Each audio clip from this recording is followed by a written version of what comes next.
بسم الله الرحمن الرحيم. الحمد لله رب العالمين، والصلاة والسلام على سيد الأنبياء والمرسلين محمد وعلى آله وأصحابه أجمعين اليوم الدين. أما بعد، أعوذ بالله من الشيطان الرجيم. بسم الله الرحمن الرحيم.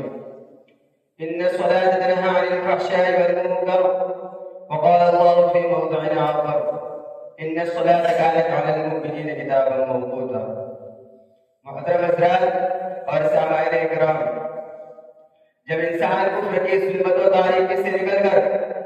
اسلام کی روشنی میں داخل ہوتا ہے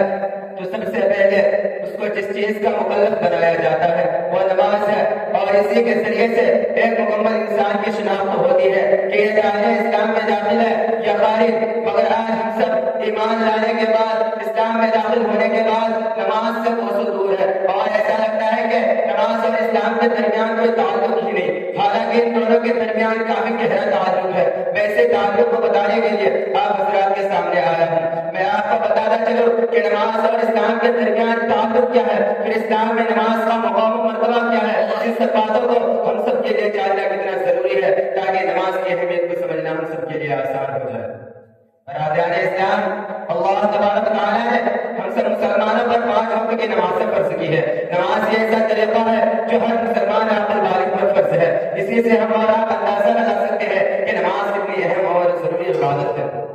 میرے عزیز ساتھیو، نماز مسلمانوں کی پہچان ہے، نماز مسلمانوں کی شان ہے، نماز مسلمانوں کی تیری و میری شان ہے، نماز مسلمانوں کے اپنے رب سے ملاقات کا ذریعہ ہے، نماز مسلمانوں کے اپنے رب سے ملاقات کا ذریعہ ہے، نماز رب العالمین سے بلا واسطہ گفتگو کا نام ہے، نماز نجات دلاتی ہے، نماز جنت کی کنجی ہے. میرے عزیز ساتھیو، یہی وجہ ہے کہ قرآن پاک میں ایک دو جگہ نہیں بلکہ سینکڑوں جگہوں پر نماز کی تاکید آئی ہے. اور اللہ تبارک و تعالیٰ نے قرآن میں فرمایا ہے: اقیموا الصلاۃ، نماز قائم کرو، وامروا بالصلاۃ واصطبروا علیہا، اپنے گھر والوں کو نماز کا حکم کرتے رہیے اور خود بھی اس کا اہتمام کیجیے. یا ایھا الذین آمنوا استعینوا بالصبر والصلاۃ، اے ایمان والو مدد حاصل کرو نماز کے ساتھ اور صبر کے ساتھ. واقیموا الصلاۃ ولا تکونوا من المشرکین، اور نماز قائم کرو، مشرکوں میں سے نہ ہو جاؤ. میرے عزیز ساتھیو، اور قرآن پاک ہی میں ہے کہ اہل جنت اہل جہنم سے سوال کریں گے: ما سلککم فی سقر، کہ تمہیں کون سی چیز دوزخ میں لے گئی؟ قالوا لم نک من المصلین، کہ وہ جواب دیں گے کہ ہم تو نماز نہیں پڑھا کرتے تھے. میرے عزیز ساتھیو، نماز دلوں کو تازگی بخشتی ہے، نماز چہرے پر روشنی آتی ہے، نماز پڑھنے سے گھروں میں برکت نازل ہوتی ہے، نماز پڑھنے سے کاروبار میں ترقیاں ہوتی ہے، نماز پڑھنے سے زندگی آفتاب سے بھی زیادہ روشن ہو جاتی ہے. نماز اس وقت چراغ کا کام کرتی ہے جب چاروں طرف اندھیرا ہی اندھیرا ہو، جہاں دائیں بھی اندھیرا بائیں بھی اندھیرا ہو، جہاں پیچھے بھی اندھیرا آگے بھی اندھیرا ہو، جہاں اوپر بھی اندھیرا نیچے بھی اندھیرا ہو، جہاں روشنی کا کوئی نظام نہیں، یعنی قبرستان. میرے عزیز ساتھیو، نماز پڑھنے سے ساری مصیبتوں و پریشانیاں دور ہو جاتی ہے. نماز پڑھنے سے انسانوں سے افضل اور ممتاز ہو جاتا ہے. کیوں نہ ہو، نماز ایسا طریقہ ہے جس سے شیطان کا مقابلہ ہو جاتا ہے. برادران اسلام، نماز اس سے فیصلہ ہوتا ہے کہ کون متقی ہے، کون شقی ہے، کون نیک بخت ہے اور کون بدبخت ہے، کون انسان ہے، کون شیطان ہے، کون جانور ہے، کون حیوان ہے، کون مسلم اور کون غیر مسلم. یہ امتیاز، یہ فرق، یہ تمیز، یہ سلیقہ سب نماز سے ظاہر ہوتی ہے. نماز جہنم سے نجات دلاتی ہے، نماز روح کی غذا ہے، نماز ہر زخم کا مرہم ہے، نماز ہر درد کا علاج ہے، نماز ہر بیماری سے شفا ہے. نماز مسلمانوں کا سب سے بڑا ہتھیار اور سہارا ہے. آج ہم در در کی ٹھوکریں کھا رہے ہیں اور اپنے مسائل کے حل کے لیے نہ جانے کن لوگوں کے پاس جا رہے ہیں، لیکن جو ہمارا سب سے بڑا سہارا ہے، جو ہمارا سب سے بڑا ہتھیار ہے، اس کی جانب سے ہماری غفلت اور لاپرواہی دن بدن بڑھتی جا رہی ہے. پورا گھر، پورا محلہ، بلکہ آبادی کی آبادی اسلام کی عظیم الشان عبادت کو چھوڑے ہوئے ہے. آپ صرف اپنے محلے کے سروے کر کے دیکھ لیجیے کہ آپ کے محلے میں کتنے گھر ہیں اور ہر گھر میں کتنے مرد عورت ہے جن کے اوپر نماز فرض ہے اور وہ نماز نہیں پڑھتے. میرا خیال ہے کہ آپ کے سروے کا نتیجہ یہ نکلے گا کہ 1% بھی لوگ نماز نہیں پڑھتے. وہ خدا جس نے ہمیں پیدا کیا، وہ خدا جس نے ہمارے لیے سارے جہاں بنائے، وہ خدا جس نے ہمارے لیے درخت و سبزیاں اگائے، وہ خدا جس نے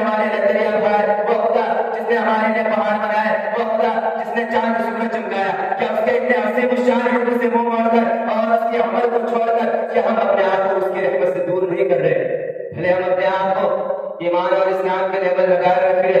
لیکن نماز جیسی ہم ترین عبادت کو چھوڑ کر خدا کے رشتے میں ہم اپنا نام کہاں لکھوائیں گے؟ ہونا تو یہ چاہیے تھا کہ ہماری زندگی کا ایک ایک لمحہ خدا کی یاد میں بسر ہوتا اور کوئی کام اس کی مرضی کے خلاف نہ ہوتا۔ لیکن ہائے افسوس کہ جس کی ساری زندگی عبادت ہونی چاہیے تھی، آج اس کی زندگی سراسر عبادت سے خالی ہے۔ میرے عزیز ساتھیوں،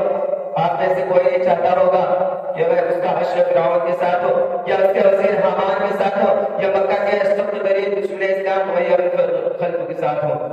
بلکہ ہر شخص کی دل کی تمنا اور آرزو یہی ہوگی اور ہونی بھی چاہیے کہ کاش کہ میرا حشر انبیاء کے ساتھ ہو، میرا حشر صالحین کے ساتھ ہو، میرا حشر صالحین کے ساتھ ہو، میرا حشر متقین کے ساتھ ہو۔ تو پھر کیوں ہاتھ پر ہاتھ دھرے بیٹھے ہو اور کس دن کا انتظار کر رہے ہو؟ میں اپنے نوجوانوں کو خصوصیت کے ساتھ مخاطب کر کے عرض کرنا چاہتا ہوں کہ تمہاری جوانی جوانت آتی ہے، وہاں چار چاند لگ جاتا ہے، چاہے وہ سنیما ہال ہو یا کھیل کا میدان، جہاں تم جاتے ہو تنہا نہیں جاتے بلکہ دو چار کو ساتھ لے کے جاتے ہو۔ میرا عزیز ساتھیو، تم اپنا ہیرو کو کھیل کے میدان سے ہٹا کر، سنیما ہال سے ہٹا کر تم مساجد کی طرف کر لو، اللہ کے گھر کی طرف کر لو، تم دنیا میں کامیاب ہو جاؤ گے اور آخرت میں بھی اللہ کی رحمت تمہارے اوپر سایہ ہوگی۔ ایک طویل حدیث میں ہے کہ نبی کریم صلی اللہ علیہ وسلم نے ارشاد فرمایا کہ قیامت کے دن جب نفسی نفسی کا عالم ہوگا، ہر شخص حیران و پریشان ہوگے، سورج کی گرمی سوانح پر آ جائے گی، گرمی کی شدت سے ہر شخص کا بھیجا ایسا کھولے گا جیسے ہانڈی میں گوشت اور کہیں کسی کو سایہ نصیب نہ ہوگا۔ میرے عزیز ساتھیو، آج ہم کر دو اور یہاں سے پختہ ارادہ کر کے اٹھو کہ انشاءاللہ کبھی نماز ادا نہیں ہوگی۔ ہم گھر میں ہو، بیوی بچوں میں ہو، ہم کہیں بھی ہو، کسی بھی حال میں ہو، لیکن جب نماز کا وقت آ جائے تو کوئی رشتہ اور کوئی تعلق ہمارے پاؤں کی زنجیریں نہ بنے۔ یہی شہوہ تھا اور یہی طریقہ تھا آقائے نامدار نبیوں کے تاجدار احمد مجتبیٰ محمد مصطفیٰ صلی اللہ علیہ وسلم کا، کہ حضرت عائشہ صدیقہ رضی اللہ تعالی عنہ فرماتی ہے کہ حضور صلی اللہ علیہ وسلم ہم سے باتیں کیا کرتے تھے اور ہم حضور صلی اللہ علیہ وسلم سے باتیں کیا کرتے تھے، لیکن جب نماز کا وقت آ جاتا تو ایسے ہو جاتے کہ گویا ہم کو پہچانتے ہی نہیں تھے اور اللہ کی طرف مشغول ہو جاتے تھے۔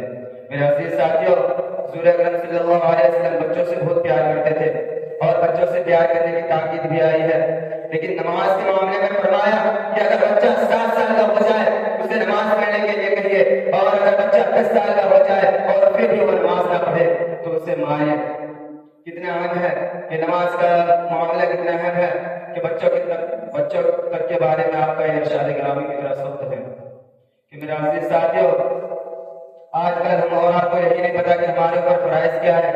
ہمارے اوپر کون سی عبادتیں واجب ہے اور ہمیں کیا کرنا چاہیے اور کیا کر رہے ہیں۔ جس طرح ہر قوم کی ایک علامت ہوتی ہے، ہر مذہب کا ایک خاص شعار ہوتا ہے، ہر دھرم کا ایک الگ الگ لیول ہوا کرتا ہے، ہر دین و مذہب کی ایک الگ شان ہوتی ہے، ٹھیک اسی طرح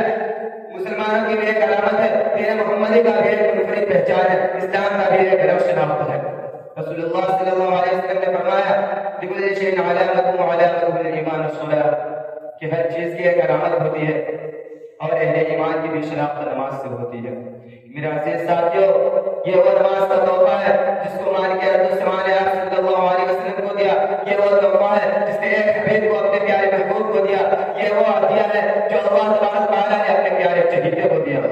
آج ہم بھی ایک دوسرے کو گفٹ وغیرہ کرتے ہیں، تحفے دیتے ہیں، کتنا شوق سے اسے رکھتے ہیں، یادیں دل پر کے بار بار اسے دیکھتے ہیں اور دیکھ کر دینے والے کی یادیں تازہ کرتے ہیں۔ دل پر ہاتھ رکھ کر اور اس سال کی دعا سے بتائیے کہ اللہ کے رسول صلی اللہ علیہ وسلم کے دیے ہوئے تحفے کا ہم کتنا اہتمام کرتے ہیں، آپ کی اس دی ہوئی امانت پر کتنی قدر کرتے ہیں کہ یاد رکھیے کہ قیامت کے دن اللہ کے نبی سے ملاقات ہوگی تو وہ ہم سے پوچھیں گے تو اس امانت کے مطابق جو ہم کو دیا گیا ہے تو ہم کیا کہیں گے کہ دنیا کی محفلوں کو ہم نے زینت بخش دی، جوئے شراب کے قلب ہم سے آباد ہو گئے۔ میرے عزیز ساتھیو، ہماری مسجدیں ویران ہو گئی، اسلامی محفلوں سے ہم نے ناطہ توڑ لیا اور نماز جیسے ہم فریضے کو ہم نے بس کچھ ڈال دیا۔ اسی پر شاید نے کیا خوب کہا ہے، وہ سجدائے روح زمین جس سے کانپ جاتی تھی، کہ وہ سجدائے روح زمین جس سے کانپ جاتی تھی، آج اسی کو ترستے ہیں ممبروں میں خراب۔ میرے عزیز ساتھیو، نماز کی اہمیت و حفاظت کو سمجھو